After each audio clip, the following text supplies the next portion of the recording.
Hello friends, मैं हूं प्रशांत Doval. Android classes में आपका स्वागत करता हूं।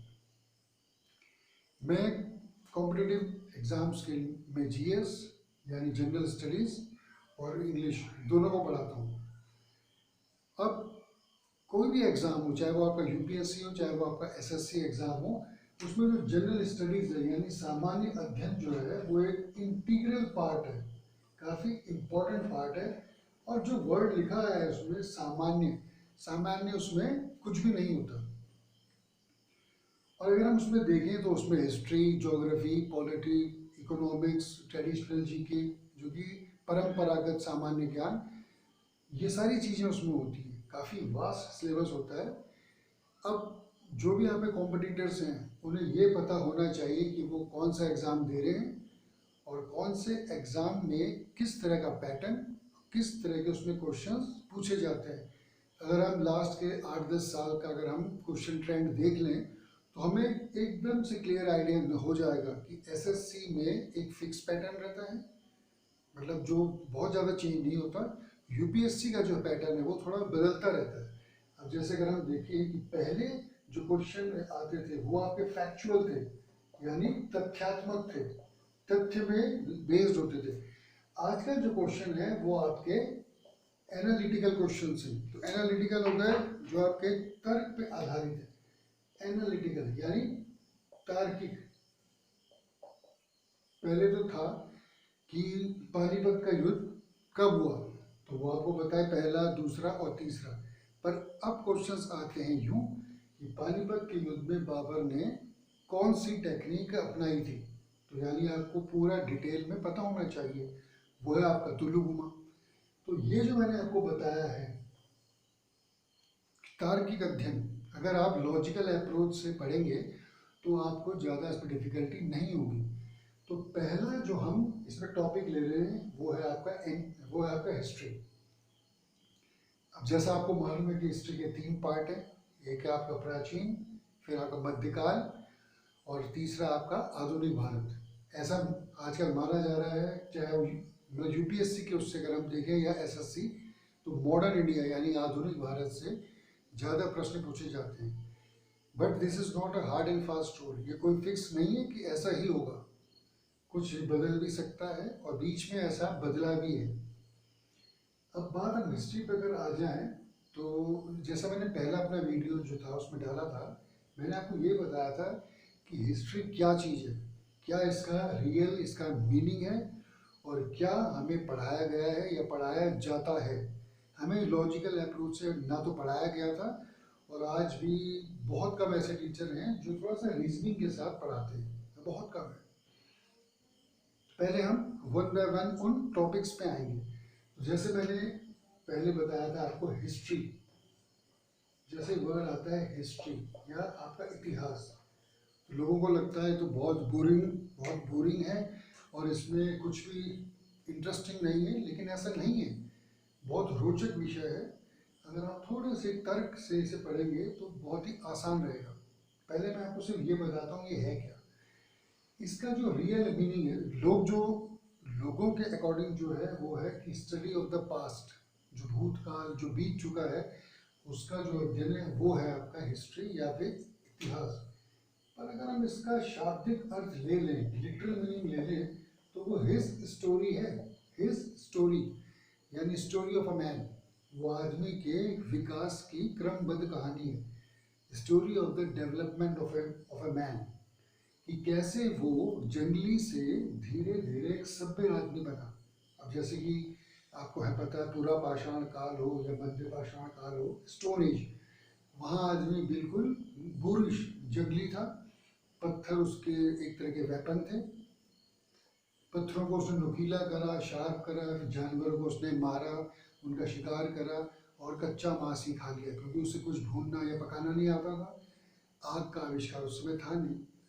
तो कैसे उसने फिर आग का आविष्कार हुआ, वो भी आपने छोटे में जरूर आपने पढ़ा होगा। हो सकता है 2 पत्थर आपस में कभी टकरा गए होंगे, उससे कुछ सूखे पत्ते रहे होंगे, उनमें आग पकड़ गई होगी फ्रिक्शन की वजह से। कैसे फिर उसने जानवरों को पालतू बनाया, उन्हें टेम करा, ये भी एक एक आपकी कहानी है। फिर उसने कैसे पत्थरों को धातुओं के साथ जोड़ा, कैसे लोहे का आविष्कार हुआ, जो कि हम पढ़ेंगे अभी। लेटर वैदिक एज, उत्तर वैदिक काल, जो 1000 से होती है शुरू। तो ये सारी जो कहानियाँ हैं, फिर कैसे हम इंडस वैली, जो सिंधु घाटी की सभ्यता है, वहाँ पे क्या था, कैसे हमने धातु काल बना, कैसे आपका कॉपर का यूज़, कांसे का यूज़ हुआ, वगैरह वगैरह, ये सारी कहानी हिस्ट्री है। अब बात आती है कि जब भी हम हिस्ट्री की बात करते हैं तो वहाँ पे वार्स का नाम आ जाता है, बैटल्स, कि कौन सा बैटल हुआ था, पानीपत का, हल्दी घाटी, वगैरह वगैरह वगैरह। पर जैसे मैंने बताया, रियल मीनिंग इसका ये नहीं है, क्योंकि हमारे जो लोग थे, इंडियंस जो थे, हमने हिस्ट्री को दूसरे दृष्टिकोण, नज़रिए से देखा। और जो आपके वेस्टर्न थे, जैसे आपको पता है कि एशियाटिक सोसाइटी जब कलकत्ता में बनी 1781 में, ये बनी क्यों थी? विलियम जोन्स ने यहाँ पे बनाई, जब लॉर्ड वेलेजली थे यहाँ गवर्नर जनरल। उन्होंने, उनके दिमाग में ये आया कि भारत के पास या भारत के लोगों के पास ऐसा क्या ज्ञान, ऐसा क्या उन पर नॉलेज था, हमें वो पढ़ना चाहिए। तो हमारे जो भी ग्रंथ, जो भी हमारे टेक्स्ट थे, उन्हें ट्रांसलेट किया गया इंग्लिश में। आपने पढ़ा होगा, ये क्वेश्चन बहुत आता है, भगवत गीता को सबसे पहले इंग्लिश में ट्रांसलेट चार्ल्स विल्किंस ने किया। विल्किंस, ये क्वेश्चन एसएससी में बहुत बार आया। विल्किंस, भगवत गीता को उन्होंने सबसे पहले इंग्लिश में ट्रांसलेट किया। और ब्रिटिशर्स या फिर यूरोपियन, मैं बोलूँ यूरोपियंस, क्योंकि विलियम जोन्स जर्मनी के थे, जैसे कि आपके मैक्स मुलर भी थे। तो वो लोग हमारे कर्मा की थ्योरी, जैसे गीता में लिखा है कि कर्म करो और फल की इच्छा छोड़ दो, उससे बहुत ही प्रभावित हुए वो लोग। तो चार्ल्स विल्किंस की बात हो, और एक आपका विलियम जोन्स, एशियाटिक सोसाइटी। फिर एक वर्ड आता है आपका जेम्स प्रिंसे।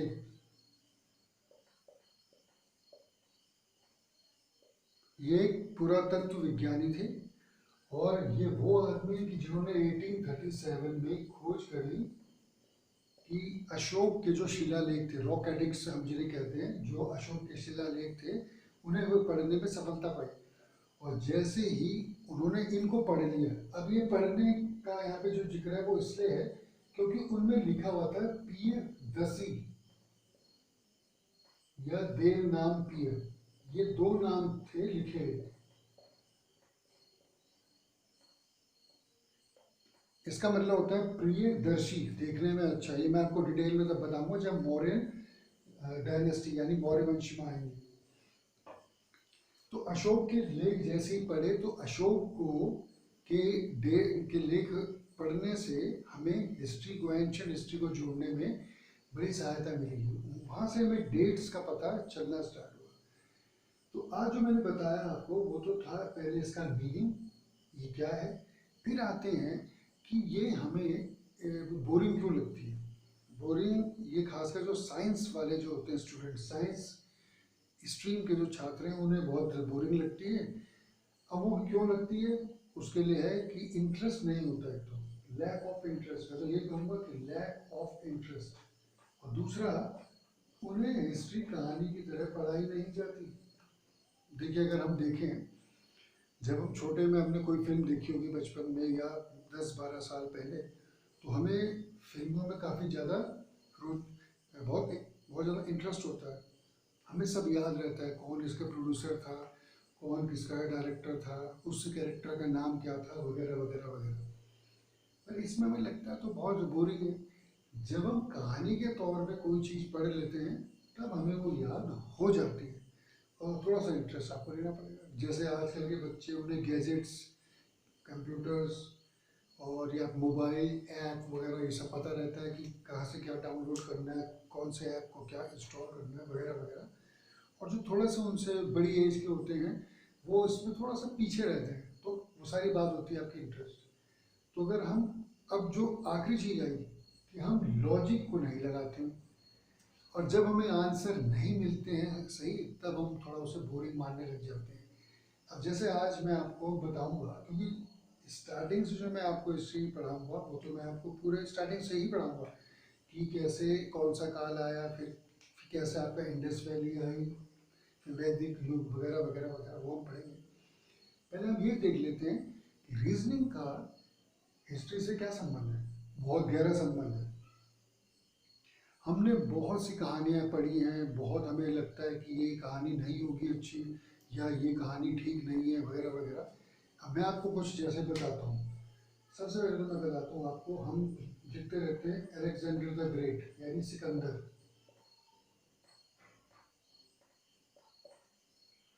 सिकंदर महान है। हिंदी में अगर हम पढ़ें तो हम इसको देखते हैं सिकंदर महान, इंग्लिश में पढ़े अलेक्जेंडर द ग्रेट। आज से बहुत साल पहले, ऑलमोस्ट 100 से ज़्यादा साल पहले यहाँ पे थे V.A. Smith, Vincent Arthur Smith. एक ही राइटर थे, ऑप्शन कोई और था नहीं हमारे पास पढ़ने के लिए, तो हमने इन्हीं की पढ़ी book early history of India. उनकी बुक में इन्हें बड़ा महान है बताया था कि अलेक्जेंडर द ग्रेट वगैरह वगैरह। अब देखिए, ये आपके यूरोपियन है, ये भी आपके यूरोपियन है। तो यूरोपियन मेंटेलिटी को अच्छा दिखाने के लिए, अपनी रेस को अच्छा दिखाने के लिए इन्हें अच्छा बताया गया, जो कि बाहर से आए थे लुटेरे। सिकंदर कौन है? यूनान, ग्रीक मैसिडोनिया के एक राजा फिलिप का बेटा, जो अपने डैडी को कत्ल करके राजा बनता है और विश्व विजेता बनने के लिए भारत पे हमला करता है। सबसे पहला हमला उसने भारत पे ही करा, क्योंकि भारत उस समय काफ़ी धनी देश था, लोग उसे सोने की चिड़िया भी बोलते थे। तो एक तरह का लुटेरा जो अपने ही पिता को कत्ल करके राजा बनता है, फिर भारत पे हमला करता है, हम उसे कैसे बोलते हैं महान? तो ये सब गलत है। एक तो ये बिल्कुल रॉन्ग है। फिर दूसरा है चंद्रगुप्त मौर्य। मौर्य वंश के बारे में अगर हम पढ़ें, चंद्रगुप्त मौर्य जो कि मौर्य वंश के संस्थापक हैं, उनके बारे में तो बहुत बहुत सारी कहानियां हैं। मैं आपको बताऊंगा जब मौर्य वंश हम पढ़ेंगे। अभी मैं आपको सिर्फ ये बताता हूँ कि मैंने ये आपको क्यों बोला। जैसे ही हम मौर्य वंश के बारे में पढ़ते हैं तो चंद्रगुप्त मौर्य इसके संस्थापक हैं और ये भारत के पहले ऐतिहासिक सम्राट है अकॉर्डिंग टू दिस मैन। इन साहब के अकॉर्डिंग ये भारत के पहले ऐतिहासिक सम्राट है। वैसे तो बिल्कुल सही बात है कि एक सामान्य स्कूल में उत्पन्न हुए और कैसे इन्होंने विदेशी लोग भी थे उस समय, सिकंदर भी आ रखा था भारत पे, पर इनके हमले से पहले पहले वो जा चुका था वापस। नंद वंश का जो अंतिम राजा धनमल था, उन्हें मारा और मौर्य वंश की स्थापना करी। मैंने आपको ये यहाँ पे क्यों बताया, क्योंकि हमारे जो साहित्य है, जो हमारा लिटरेचर है, उसमें मौर्य वंश के संस्थापक चंद्रगुप्त मौर्य को शूद्र कहा गया है, निम्न कुल का कहा गया है। बहुत कहानियां हैं, मैं बाकी तो डिटेल में बताऊंगा। ये बोला गया है। एक जो दूसरी राइटर हैं जैनियों की, जिन्हें बहुत आईएएस के लोग पढ़ते हैं, अभी मैं उन पर टिप्पणी बाद में करूंगा, वो कहती हैं कि वो वैश्य थे। वैश्य मतलब बनिए।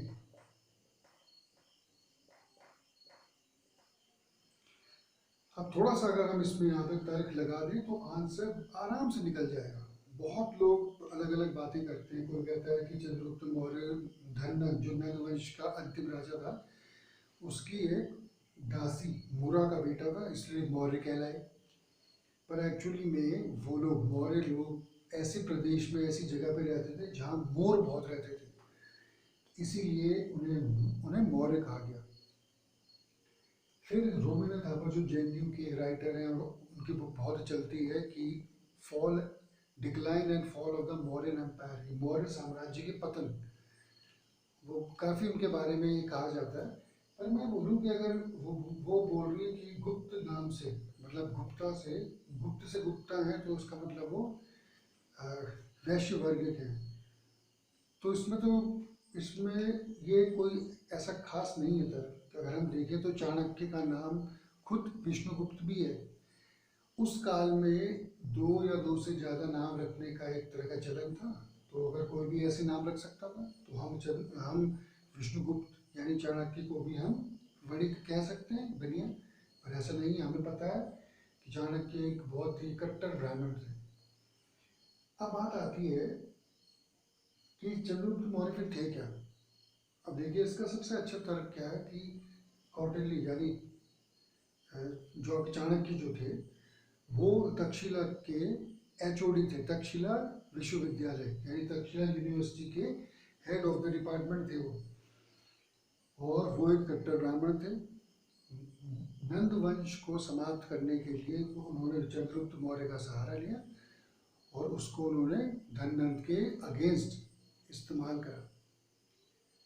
उन्होंने अपनी बुक, जो उनकी एक बड़ी प्रसिद्ध पुस्तक है अर्थशास्त्र, इकोनॉमिक्स पे बेस्ड है अर्थशास्त्र, उसमें उन्होंने साफ साफ लिखा है कि राज करने का अधिकार सिर्फ और सिर्फ क्षत्रियों को है। तो मोस्ट प्रोबेबली चंद्रगुप्त क्षत्रिय रहा होगा।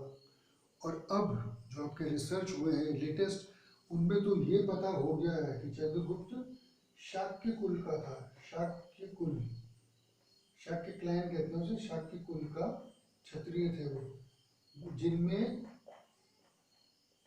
शाक्य कुल के कौन है? महात्मा बुद्ध। उन्हें शाक्य मुनि भी है उनका नाम, तथागत शाक्य मुनि सिद्धार्थ। तो अब पता हमें ये हो गया है कि वो महात्मा बुद्ध के ही मतलब खानदान के थे। तो कहाँ हम उन्हें कुछ बोल रहे हैं स्कूल का बोल रहे हैं, हाँ ये जरूर हो सकता है कि वो किसी रॉयल फैमिली के नहीं थे, क्योंकि सिकंदर के भी एक राइटर जस्टिन ने कहा है कि Chandragupta Maurya belong to us humble origin, यानी चंद्रगुप्त मौर्य एक सामान्य कुल में उत्पन्न हुए थे। तो कोई भी हो सकता है, कोई भी अगर सामान्य कुल में किसी छोटे शहर में, जैसे आपका धोनी है, छोटे शहर से आए और बड़े प्लेयर बने, तो कुछ भी हो सकता है। रीजनिंग का ये फायदा है। फिर एक और बात कि समुद्रगुप्त को इंडियन नेपोलियन कहा जाता है, कहते हैं। ये भी विंसेंट आर्थर स्मिथ ने ही लिखा अपनी बुक में। हमारे देश में जो भी लोग हैं उन्हें कंपेयर करने की, तुलना करने की बहुत बुरी आदत है। हम किसी को किसी से कंपेयर कर नहीं सकते, करना नहीं चाहिए, क्योंकि अलग अलग युग में हुए हैं, डिफरेंट कंडीशंस, अलग युग था, अलग तरह का माहौल था, मतलब वातावरण था, तो कैसे कर सकते हैं। और वैसे भी समुद्रगुप्त काफ़ी बड़े हैं, मैं आपको बताऊंगा, गुप्त वंश के राजा हैं।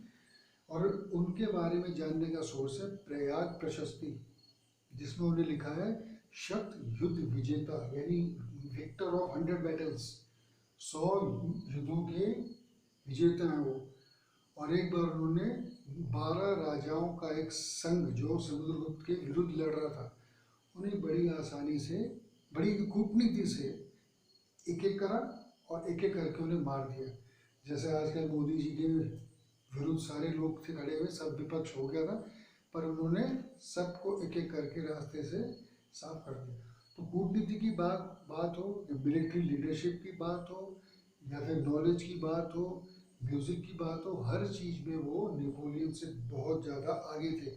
इसलिए उन्हें इंडियन नेपोलियन कहना गलत बात है। पर यहाँ फिर आपका यूरोपियन मेंटेलिटी की बात हुई, इसलिए मैंने आपको बताया। तो हमने ये देखा ये है क्या, इसका मीनिंग क्या है। अब आते हैं इसके सोर्सेज क्या हैं, मतलब स्रोत क्या है, हमें कहाँ से पढ़ना चाहिए, कैसे इसको पढ़ना चाहिए। फिर मैं आपको कुछ टिप्स दूंगा, कुछ ट्रिक्स बताऊंगा। जैसे बहुत बच्चे कहते हैं हमें याद नहीं होते हैं, चाहे वो डेट्स की बात हो, चाहे किसी का नाम हो, या कोई बैटल्स हो, कोई युद्ध हो, वो याद नहीं रहता है। तो कैसे याद करना है वो मैं आपको बताऊंगा, एक एक करके हम देखेंगे। आज मैंने अभी आपको सिर्फ ये बताया है कि ये है क्या। एक चीज मैं इसमें और जोड़ दूं लास्ट में, और तब मैं आपको डिटेल में बताऊंगा।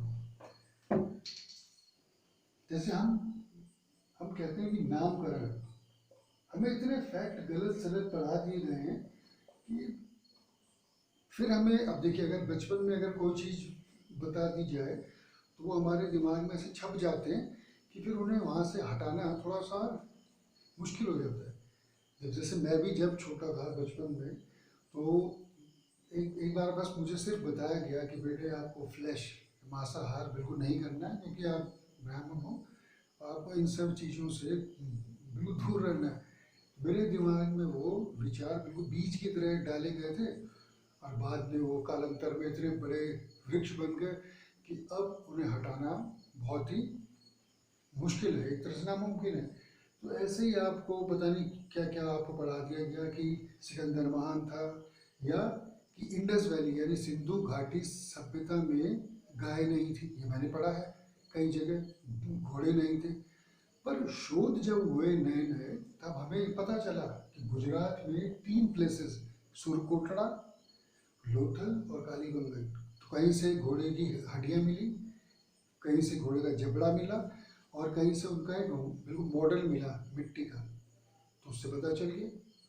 अब लॉजिक, ये सब लॉजिक है। अब जैसे मैंने भी एक बार कोई आईएएस का कोई स्टूडेंट मेरे से पूछ रहा था कि सर उसमें लिखा है, उन्हें जहाँ वो कहीं किसी से उसने पूछा होगा, उनके टीचर ने बताया कि सिंधु घाटी सभ्यता में गाय नहीं थी। तो मैंने अपने छात्रों को हमेशा एक चीज समझाई है कि सुनी सुनाई बातों पर नहीं आपको यकीन करना, कोई भी बात हो। जैसे अब जैसे मैं आपको बता दूं कि कई लोगों ने किसी को बोल दिया कि ये आदमी पप्पू है, मैं नाम नहीं लूंगा, किसी को बोल दिया कि भगवान है, किन्हीं एक्टरों के या लीडर्स के टेम्पल बना दिए कि ये महानायक है, ये ऐसे हैं, ये वैसे हैं। तो हम अपना दिमाग उसमें नहीं लगाते, और जो लोग बोल देते हैं हम उसी को मान लेते हैं। ऐसा नहीं है। आप लॉजिक जरा यहाँ पे एक तर्क लगाओ कि सिंधु घाटी सभ्यता में गाय नहीं थी। बहुत से लोगों ने बोला जो हमें वहाँ सील्स मिली हैं, जो मोहरें मिली हैं, उनमें इनका चित्र नहीं मिला। ठीक है, नहीं मिला होगा, कोई उसमें दिक्कत नहीं। लेकिन ये तो हमें पता है कि जो भी हमें, जो वहाँ सबसे इम्पोर्टेंट जो जानवर था वो ये था, कुबड़दार बैल, जिसे कहते हैं हम्प्ड बुल। ये ऐसे जिसकी पीठ पर ऐसे कुबड़ रहता है बना हुआ, उसका नाम था सिंबल ऑफ द पावर, यानी शक्ति का प्रतीक था वो। अब मैं आपको फिर आगे बताऊंगा कि कैसे हम उसे शिव जी के नंदी बैल से कंपेयर करते हैं, वो आगे हम आएंगे। तो देखिए, बैल था, तो बैल था और गाय नहीं थी, ये तो मतलब ही नहीं होता। मतलब बैल का जो बेटा होगा वो बैल होगा, और जो बेटी होगी वो क्या होगी, वो गाय तो होगी। तो ये कोई तर्क नहीं है, ऐसे बहुत सारे तर्क हैं। घोड़े के बारे में बहुत चिल्लाए, बहुत शोर मचाया, क्योंकि जो घोड़ा है वो तुर्क से मंगाया गया है, आपका अरब से। तो जो भी राइटर्स थे ये उन्होंने सिद्ध करने की कोशिश करी कि ऐसा नहीं होगा, पर बाद में प्रूव हो गया कि गाय थी और घोड़ा भी यहाँ था। मैं नामकरण पे आ रहा था। भारत नाम हमारे देश का कैसे पड़ा, अलग अलग लोगों का मानना अलग अलग है। हम अगर विष्णु पुराण देखें, हम साहित्य पढ़ें, उनमें आता है, विष्णु पुराण में लिखा है कि उत्तर की तरफ और हिमालय में दक्षिण की तरफ जो क्षेत्र है उसे भारत कहते हैं। वैसे नाम आर्यव्रत और ब्रह्मव्रत भी है, भारत कहते हैं। और यहाँ की जो संतानें हैं, यहाँ के जो लोग हैं, इनहेबिटेंट्स हैं, उन्हें भारतीय कहते हैं। ठीक है, हमने मान लिया। फिर बचपन में आपने पढ़ा होगा कि एक राजा थे दुष्यंत, जिनकी वाइफ थी शकुंतला। दुष्यंत और शकुंतला के पुत्र थे भरत, वो कहानी आपने पढ़ी होगी। उसमें है लिखा है कि भरत जो थे इनके बेटे, वो एक बार शेर के दांत गिन रहे थे, ऐसी कुछ कहानी है, पर वो रॉन्ग है। मैं भी आपको बताता हूँ कि क्यों। एक तो ये आ गया, फिर एक है कि हमारे जो पहले आदमी हैं, फर्स्ट मैन, जैसे आपका यूरोपियन माइथोलॉजी में होता है, वेस्टर्न जो कंट्री में एडम एंड ईव के बारे में होता है। तो मनु हमारे पहले मनुष्य हैं, पहले मतलब इंसान है, इसीलिए इसलिए हमें मनुष्य कहा जाता है। तो वो भी बड़े जस्टिस प्रिय थे, न्याय वाले थे, और अपनी प्रजा का भरण पोषण करने में बहुत अच्छे थे, इसलिए इनके भी उसे भारत कहा गया, भारती से। ठीक है, ये भी हमने माना। फिर तीसरा, जैन धर्म, ये तो हमारे सनातन धर्म की वजह से है। फिर जैन धर्म के अकॉर्डिंग, जैन धर्म, अपनी जैनिज्म की भी थ्योरी होगी अपनी, अनेक लोगों की थ्योरी होती है। जैन धर्म के जो संस्थापक हैं वो हैं आपके ऋषभ देव, आदिनाथ भी है उनका नाम। ये एग्जाम में आता है बहुत, ये मैं आपको पढ़ाऊंगा जब हम जैन धर्म में आएंगे। इनके सबसे बड़े जो बेटे थे उनका नाम था भरत। जो जैन धर्म के संस्थापक हैं ऋषभ देव या आदिनाथ, उनके सबसे बड़े बेटे का नाम भरत था, जो बहुत बड़े योगी थे और बहुत परोपकारी थे, फिलैंथ्रोपिस्ट थे, मानवतावादी थे। तो उन्हीं की वजह से हमारे देश का नाम भारत पड़ा, ये ऐसा लोगों ने बोला है। लेकिन थोड़ा सा हम दिमाग लगाएं तो हमारे दिमाग में एक बात बड़ी बहुत अच्छी तरह आ जाती है कि किसी भी देश का नाम किसी आदमी के नाम पे नहीं पड़ता, चाहे वो आपका जर्मनी हो, चाहे वो आपका जापान, ऑस्ट्रेलिया, जो भी कुछ हो। हाँ, किसी लोकेलिटी के, गली मोहल्लों के या कॉलोनी के नाम हम बोल सकते हैं, कि जैसे हम कहते भी हैं कि गांधी रोड या आपका तिलक नगर, ऐसा हम कह सकते हैं। तो किसी देश के नाम पे नहीं पड़ा होगा। अब हम अगर जब हम वैदिक युग में आएंगे, मैं आपको वैदिक युग जब पढ़ाऊंगा तो उसमें जन आएंगे। जन, जन का मतलब हो गया आपका कबीले से। जैसा आपका कबीले होते हैं तो पहले राजा नहीं होते थे, गोप होते थे। तो कबीले, ट्राइब्स होते थे और हर कबीले का एक हेड होता था, वो गोप होता था और उसका जो काम होता था वो अपने अपने कबीलों को बचा के रखना। तो उनमें उस समय 5 जन होते थे, पंचजन्य। वो भी आगे आपको बताया जाएगा सब, अनु, यदु, तुर्वसु वगैरह। उनमें सबसे इम्पोर्टेंट जन था आपका भरत। तो जाति के नाम पे तो हम किसी देश का नाम रख सकते हैं। भरत एक जन था, उसके हेड, भरत जन के हेड थे सरदार सुदास। ये क्वेश्चन भी CDS, NDA वगैरह में या बहुत से एग्जाम्स में पूछा जाता है। ये थे, और इनके विरुद्ध कुछ राजाओं का, 10 राजाओं का एक संघ था, जिसे इंग्लिश में कहते हैं बैटल ऑफ 10 किंग्स। तो वैदिक युग में एक ही वो था, युद्ध था, 10 राजाओं का युद्ध, जो भरत जन के राजा सुदास और 10 राजाओं के संघ के विरुद्ध हुआ। 10 राजा एक तरफ थे और एक तरफ थे आपके सुदास। तो सुदास जिस जन के हेड थे वो था आपका भरत। उस भरत जन के नाम पे हमारे देश का नाम भारत पड़ा, बल्कि ये नहीं है पर यह हमें पढ़ाया गया। ऐसे बहुत से फैक्ट आपको बताने हैं अभी कि कौन क्या था, कौन क्या था। कई हमें फैक्ट गलत, कई हमें तोड़ मरोड़ के हमें बताए गए हैं, तो धीरे धीरे आपको पता चलेंगे। तो मेरा जो मकसद था वो ये था कि आपको कैसे पढ़ना है। एक बार आपको ये समझ आ गया, अपना ओपिनियन भी, अपना तर्क निकालना भी अगर आपको आ गया, तो आप बड़ी आसानी के साथ क्वेश्चंस को सॉल्व कर सकते हो। तो ये सब पढ़ने के बाद मैं अब आपको अगली जो मेरी क्लास है वो अब प्राचीन भारत से होगी स्टार्ट। अब आपका पाषाण काल यानी स्टोन एज से शुरू होगी।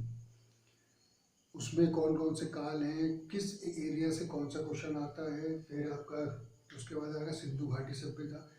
तो हम पुराने ट्रेंड और नए ट्रेंड दोनों तरह से क्वेश्चंस को देखेंगे, और तब आपको धीरे धीरे समझ में आएगा। होप आपको ये क्लास पसंद आई होगी। अगर आपको पसंद आई है तो आप इसे लाइक करें, इसको शेयर भी करें। तो थैंक यू स्टूडेंट्स, आज के लिए हम यहीं रुकते हैं। फिर आपको नेक्स्ट क्लास में और भी जो आपके क्वेश्चंस होंगे या आपकी क्वेरीज होंगी, उनके आंसर आपको दिए जाएंगे। Keep studying. Thank you.